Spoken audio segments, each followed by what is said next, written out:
On today's episode of Locked On Wild, Kirill Kaprizov needed somebody to step up and be his sidekick this year. Matt Boldy was ready. Hey, this is Matt Boldy, and you're listening to Locked On Wild. You're Locked On Wild, your daily podcast on the Minnesota Wild. Part of the Locked On Podcast Network, your team every day. What's happening, everybody? Welcome into another episode of Locked On Wild, your daily Minnesota Wild podcast. Part of the Locked On Podcast Network. We are your team each and every day. And we thank you for making Locked On Wild your first listen each and every day as well. Make sure you subscribe on YouTube and your favorite podcast platform so you don't miss out on any new episodes throughout the week. Today's episode of Locked On Wild is brought to you by FanDuel. You can start the season with a big return on FanDuel. New customers can place a $5 bet, and you'll get started with $150 in bonus bets if you win your first $5 bet. Visit FanDuel.com to get started. On today's episode of Locked On Wild, we take a look at the emergence of Matt Boldy as a key piece for this Minnesota Wild team and the continued brilliance of Kirill Kaprizov. We'll also get John Hynes' comments after another win for the Wild, this time a 3-0 shutout over Montreal. My name is Seth Topal, host of Locked On Wild since 2021, credentialed media member, and bear with me, folks, just a couple more days until everything is all situated. And so no postcast after the Canadiens game, but we do have some thoughts to pass along as key figures were integral in the win once again. And it's names that you are very familiar with at this point. Kirill Kaprizov, Matt Boldy, and Filip Gustavsson, the biggest contributors. Although don't overlook Marco Rossi scoring on the power play to make it a 2-0 lead in the third. But very defensive battle between these two teams, which was a surprise considering the defensive numbers for the Montreal Canadiens heading into the game. But as much as we want to see a convincing rout, we knew that it was going to be a Bender-type game when Matt Zuccarello and Joel Eriksson Ek left the game early. Still no update as of recording on their status. We'll hear from John Hynes at the end of the episode. No update as of yet on the status of either player ahead of a big tilt against Dallas. We've got a preview episode for you tomorrow with Joey Eriksson of Locked On Stars. But you lose those two, and you are stuck playing with 10 forwards for the remainder of the game, and you lost them both in the first period. And so with two top six pieces, that's a tall order no matter the team that you're playing against to try to overcome for the remainder of the game. And so in those instances, you got to lean on your stars a little bit. And Kirill Kaprizov and Matt Boldy once again did the heavy lifting throughout the course of the night. Kirill finished with another multi-point game. He had 1 goal and 1 assist to give him 10 goals and now 20 assists on the season, 30 total points in 16 games, played 20 minutes, 53 seconds on the ice. Matt Boldy had a goal, his 10th of the season, 6 shots on goal. He had 2 blocks. He committed a penalty, was not super happy about that. But with losing Joel Eriksson Ek, we saw Matt Boldy get some center time in this one. He went 3 of 9 in the faceoff circle. And the Wild leaned on those two, as they have for the entirety of the season so far. And now, after factoring in these stats for the game, you have 2 players who are on pace for 50-plus goals. Matt Boldy's on pace for 51 goals and 87 total points in 82 games. Kirill Kaprizov on pace for 51 goals and 103 assists for 154 total points in 82 games, assuming that the pace stays where it's at. But the thing that I like is what we're seeing in the shot volume.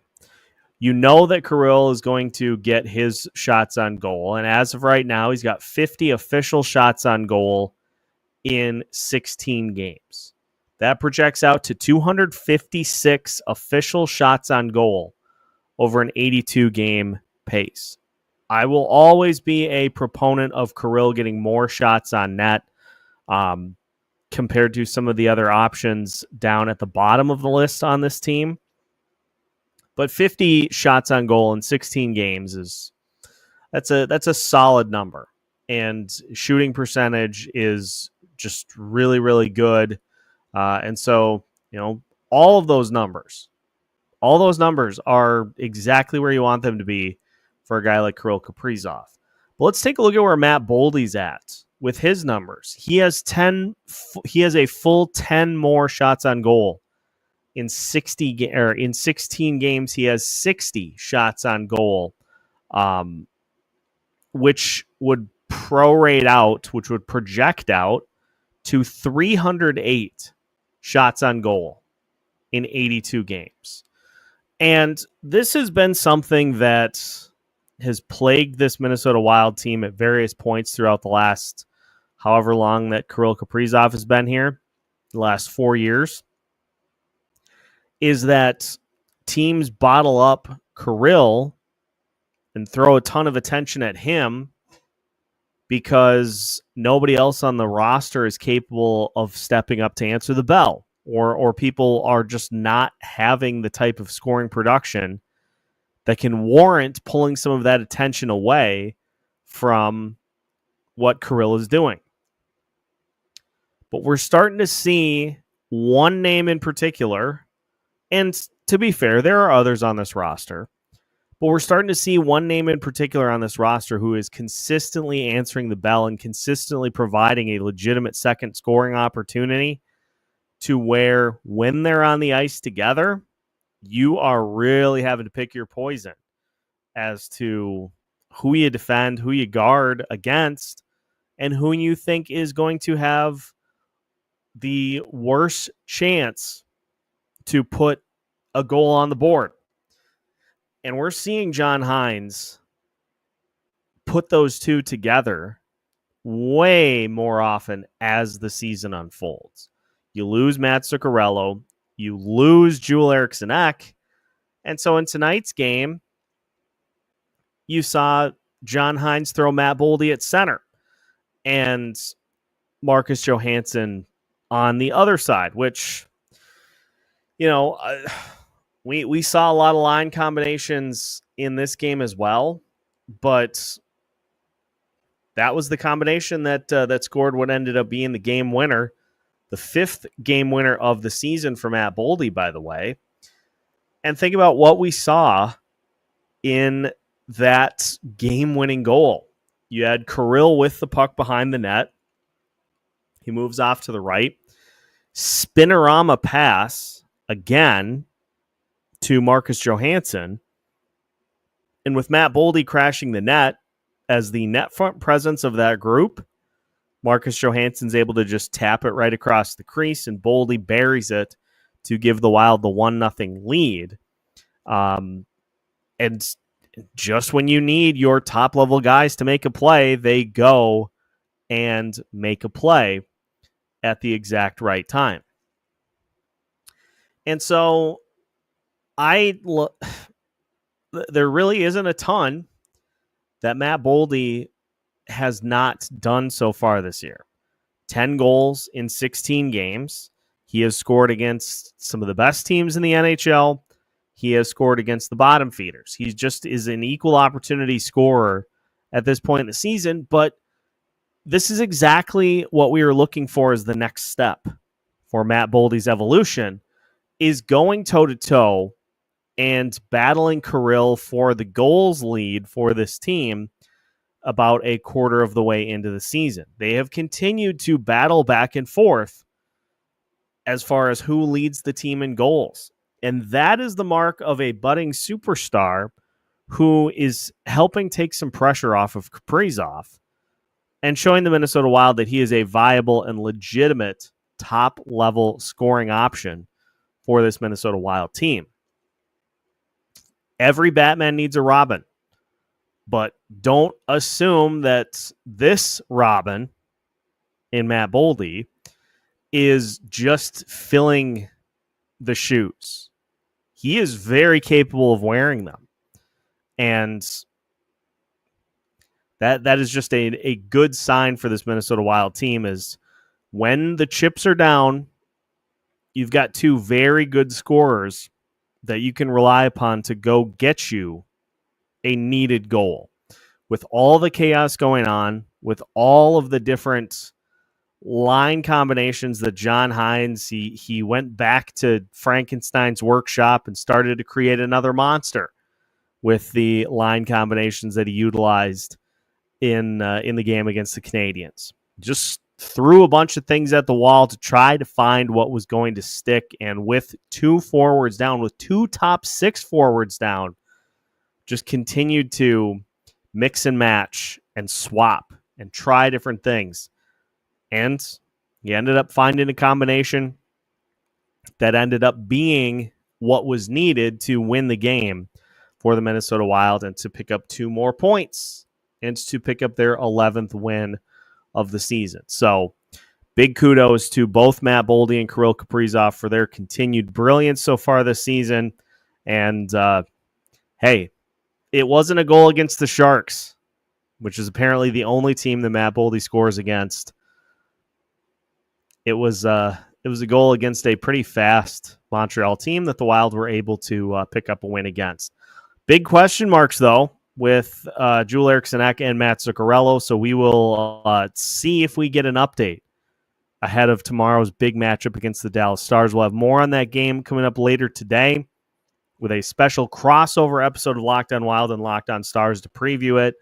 But we're going to dive into some of these line combinations that we saw from John Hynes against the Montreal Canadiens. Hynes in full effect once again. He's just continuing to show that he loves to tinker. He loves to tinker with these line combinations. So we'll talk about some of the best combos that we saw when adversity struck as we continue today's episode of Locked On Wild after this.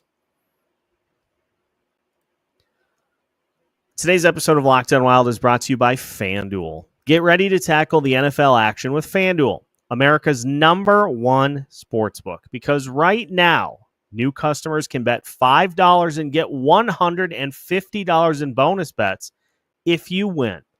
The FanDuel Sportsbook app gives you everything you need to place live bets on the NFL all in one place. So when you get a hunch in the middle of the game, you can check out the latest stats, view live play-by-play, and so much more on the same page where you place your bets. Just visit FanDuel.com to join today, and you'll get started with $150 in bonus bets if you win your first $5 bet.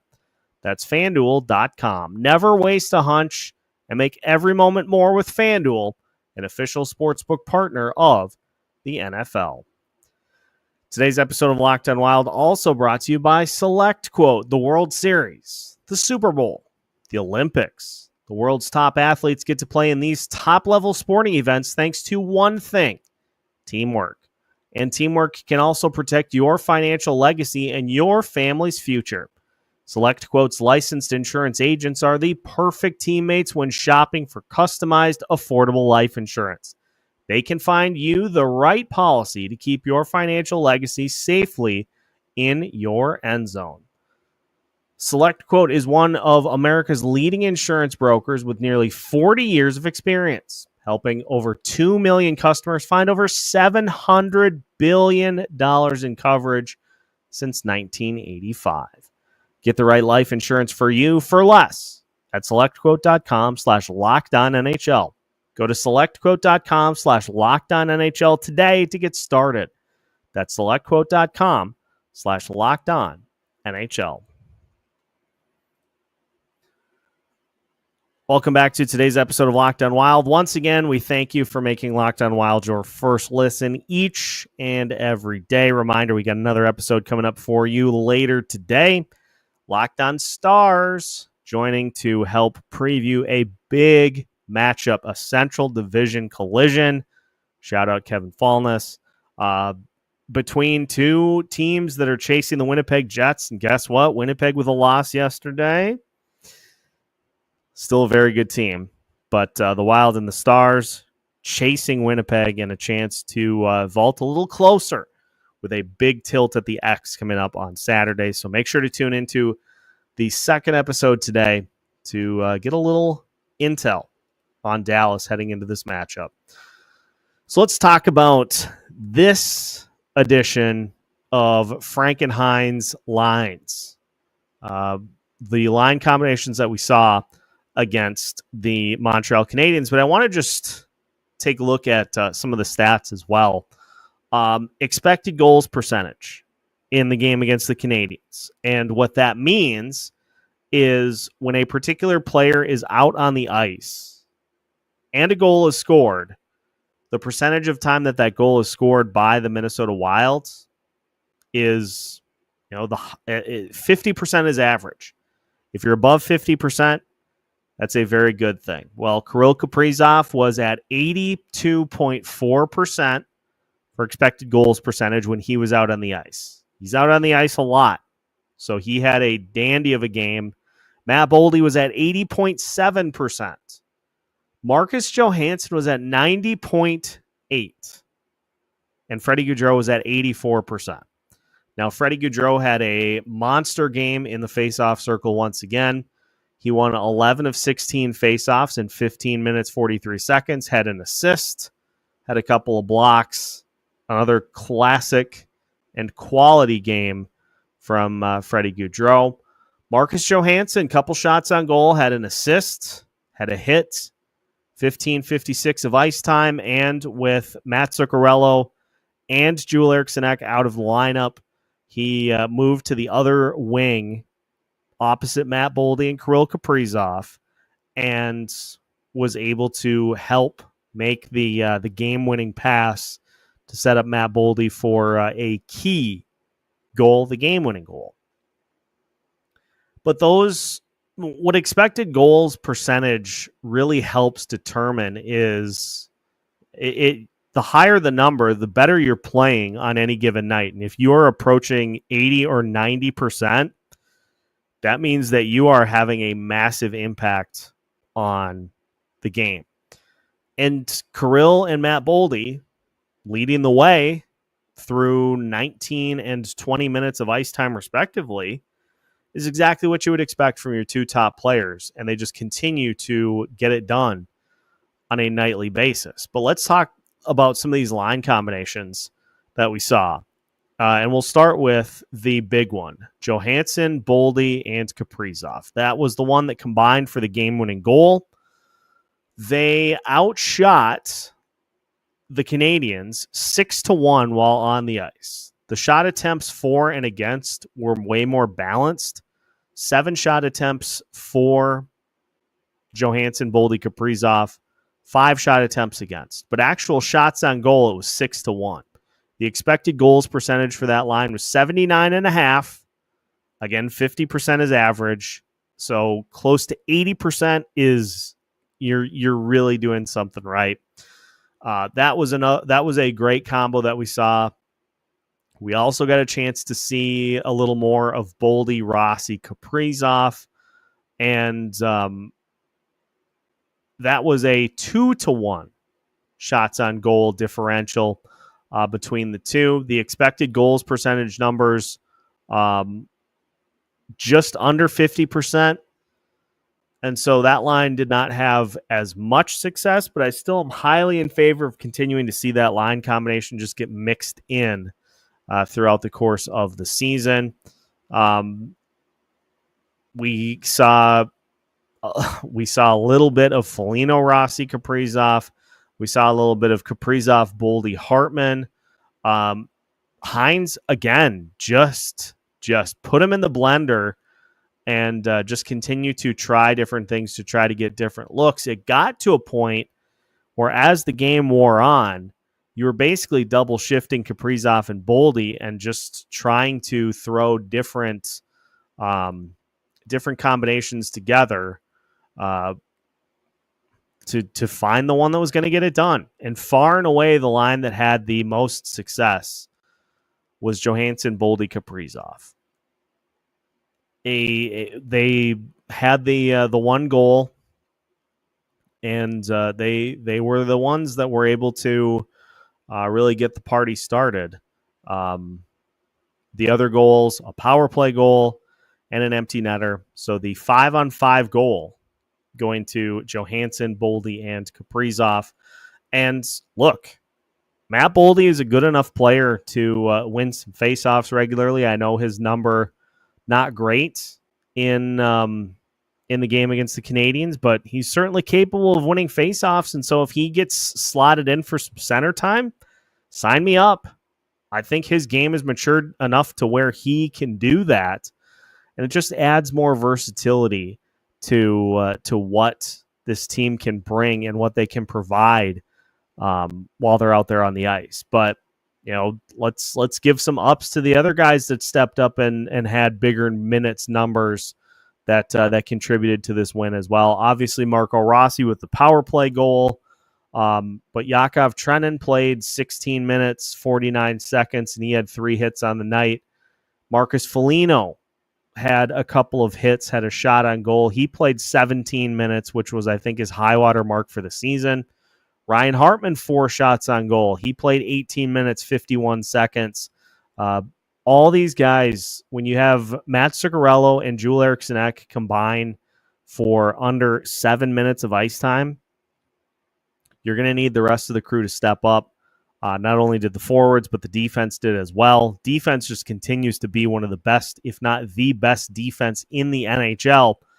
But as John Hynes talked about in the postgame, it's all about the overarching structure that allows players to step in and fill spots, and the defense doesn't miss a beat. So we will get to John Hynes' comments after a win against the Montreal Canadiens as we finish today's episode of Locked on Wild after this. Today's episode of Locked on Wild is brought to you by Prize Picks. Prize Picks is the best place to get real money sports action. With over 10 million members and billions of dollars in awarded winnings, Prize Picks has made daily fantasy sports accessible to all. You just pick more or less on at least 2 players for a shot to win up to 100 times your cash. Run your game all season long on Prize Picks. Prize Picks is the only real money daily fantasy platform with an injury insurance policy so that your lineups stay in play even if one of your players gets injured. If your player leaves in the first half and doesn't return, Prize Picks keeps your lineup live. So download the app today and sign up using code LOCKEDONNHL to get $50 instantly after you play your first $5 lineup. Again, download the app today and use code LOCKEDONNHL to get $50 instantly after you play your first $5 lineup. Prize Picks. Run your game. Final segment of today's episode of Locked on Wild. Once again, we thank you for making Locked on Wild your first listen each and every day. Threw this out there in the community tab as well. I don't remember the last time we did like a tried and true legitimate mailbag episode. So I've got a post on YouTube on the community tab calling for mailbag questions. Obviously going to be moving this weekend. Can see the boxes behind me and a bunch of stuff just stacked up on the wall. So that's going to be taking up my time here over the next few days. Once that's all settled, once everything is all situated, then we are going to get right back into things and full steam ahead to continue what has been a really fun season so far. So drop me some mailbag questions and we'll answer them as best we can on Tuesday's episode of Locked on Wild. So you have until, let's say, Monday at noon to get your mailbag questions in. And you can do so by hitting up the community tab on the Locked On Wild YouTube channel. All right, let's get to John Hynes' post-game comments after a roller coaster win against the Montreal Canadiens, and one in which John Hynes is ready to just exhale after really going through the blender on the line combinations for a little different reason this time. Well, John, your guys definitely battled through tonight. Not easy circumstances. Montreal came in and had a good jump. What do you assess the effort? I thought the effort was really good. You know, I thought we had a really good start to the game as well. I thought both teams looked like they were ready to play, and then, you know, I thought first period was good, and then, you know, when we had to defend, we defended. I thought in the second we got a little bit careless with the puck. We had to defend a little bit too much, but I just like the stick-to-itiveness. You know, like our structure was really strong. We defended hard when we had to. You know, I thought the third period we regathered ourselves with our puck management, played a really solid third period. Special teams were a big difference, obviously, in the game. I thought Gus played well. But my big takeaway, what I talked about with the team was, you know, that's one where you hit some adversity early, two guys go down, you have different combinations. You know, they're making a push. You got to have good line changes. You got to be sharp on the bench. But that's why you have structure, you know, because you can plug and play. You know, you can use different combinations at certain times when everyone does their job and digs in. That's what you usually get. I mean, we counted 13 different forward combinations from the moment those guys left. I mean, you know, even after a game like this, are you just mentally exhausted coming up with all these? Yeah, cold beers in order for sure. Yeah, you know, it was actually it was tough, you know, with it because to be honest, like the 10 forwards is hard. You know, if you had 11 forwards is hard. 10 is hard. Like if you had 9, you could just go 3 lines, but then you always have one extra guy going through. But we found some combinations that we kind of stuck with as it goes through. Sometimes you get in that situation, you kind of roll it a little bit, see who's going, see if something clicks. Obviously, Boldy, Kirill, and Johansson wound up, you know, clicking pretty well. And then I thought the other guys, you know, whoever they played with, even like the game in Chicago, we kind of bounced it around a little bit. But it seems as though that they, you know, the guys, because we're playing with strong structure, that it really doesn't matter who you play with, because, you know, you like different combinations, but sometimes the game calls for it. You're not with the same guys all the time, but because you play with strong structure, you can play with guys that are from different lines or different D pairs because you're on the same page. I don't have any updates yet. Was Zuccarello taken to the hospital? Not that I know of. Okay. You know, Gustavsson, obviously he wasn't tested a ton, but he had the big save there in the first period. I mean, he just continues to really be a foundation for you, especially on these PKs lately. Yeah, he's been really solid. I think that he's tracking the puck really well. I think his east-west plays, particularly on the penalty kill, you know, when they move it quick and they get those flank shots, he's reading the play and he's over in, you know, he's in position. So when those shots come, he's basically square to the shooter. And I think when he's what I found about him, the more I've been able to work with him now, just when he's really playing well, I think his rebound control is excellent. You know, he eats pucks. There's not a ton of rebounds in and around the net. And then when he does, his competitiveness, you know, to battle on those pucks or a second chance or a third chance if they're there, because he's square, but then he's really competing on those pucks. How about Chisholm tonight? Just seemed to do a really quality job in the top 4. Yeah, I thought Chizzy played well, skated really well, moved the puck well. Thought he defended hard. You know, his game's been coming. That's why we've kind of, you know, I thought Johnny did a good job too. He hasn't killed a lot this year. Was on the penalty kill in tonight's game, and that's why when we were healthy and everyone was going, because both guys were playing well, we wanted to keep them active because, as we all know, there's going to be injuries or things that arise throughout the season, and both guys stepped up tonight.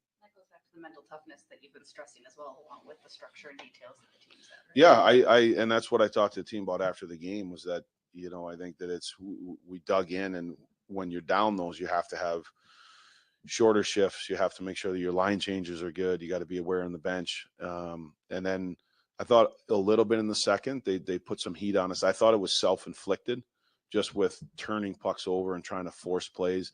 And the other one was, you know, it's one of those games where there wasn't a ton going on either way early in the game. Not a lot of shots, not a lot of action. We never chased it.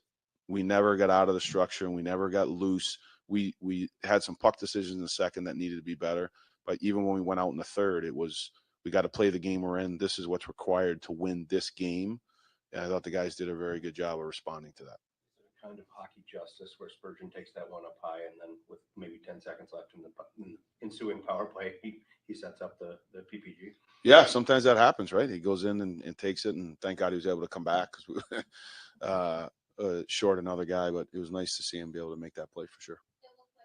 The schedule has been building to this litmus test against Dallas on Saturday. Does it make you more leery if you're not going to be at full strength for this type of matchup and to get that gauge against them if you're not at full strength? No, to me, I love the challenge. It's another. I mean, I don't know. All three guys might be back. I'm not saying that we're not going to have guys back in the lineup, but as you always say, it's the guys that are in the lineup. So tomorrow will probably be a big day. We'll get a lot of treatments and see where everybody is at, and then we'll regroup and see what we have for Saturday. That's the key part of putting in a structure that John Hynes has talked about so much, is being able to insert players into the mix and not miss as much of a beat as you would have in previous seasons. Look at on defense, Jonas Brodin not in the lineup tonight, and Declan Chisholm steps into his spot in the lineup with Jared Spurgeon, and that combination just went nuts in this game. I mean, if you look at the defensive numbers, they did a really good job of limiting the Canadiens to just 2 official shots on goal in 15 minutes and 40 seconds of time on ice together. 2 shots on goal, 6 actual shot attempts, but just 2 official shots on goal in that time. And how about this for the defense, too? No high danger chances. 0 high danger chances the entire night. And you talk about making life easy for your goalie. Filip Gustavsson facing 19 shots on the night, but none of them recorded as official high danger chances. So the defense did a really good job of making sure that he had clear lanes to see everything and being able to take away the close shots and make his life pretty easy. But that's a theme that has been constant throughout the season so far, is this team just plays very, very good defense. The best team in the league in terms of expected goals against. They do not give opponents opportunities to be able to score. This stat from Michael Russo: the Minnesota Wild have given up a league low 21 5-on-5 goals and a league low 1.31 5-on-5 goals per game. We've seen the penalty kills start to get on track, but this structure that the Wild play, this structure that John Hynes talks about on a nightly basis, has been put in place to allow this team to be able to weather injuries better and be able to get back to it if they stray. If there are parts of games that kind of veer off course, then they just refocus and get back to what they were doing to try to get themselves back on track, to try to take the lead, and to try to continue to win games. And so all of this culminating with the Wilds picking up yet another win. Now they have a huge test tomorrow against Dallas, and obviously it's looking like they're going to be a little shorthanded. But you heard John Hynes say, I don't care. We welcome it, regardless of if we're fully healthy or if we've got a couple of players banged up, because it's next man up for this team. And we'll see how that stacks up against the Dallas Stars tomorrow. Make sure to tune in to today's preview coming later today, as we will dive into the start to the season for the Dallas Stars with Joey Erickson of Locked On Stars. That's coming up a little later here today. And we'll see how things play out in tomorrow's game. But thank you, everybody, for tuning in to yet another episode of Locked On Wild. We thank you for making Locked On Wild your first listen each and every day. Make sure to subscribe if you have not already so you don't miss out on any new episodes throughout the week. Locked On Wild has you covered every Monday through Friday as part of the Locked On Podcast Network.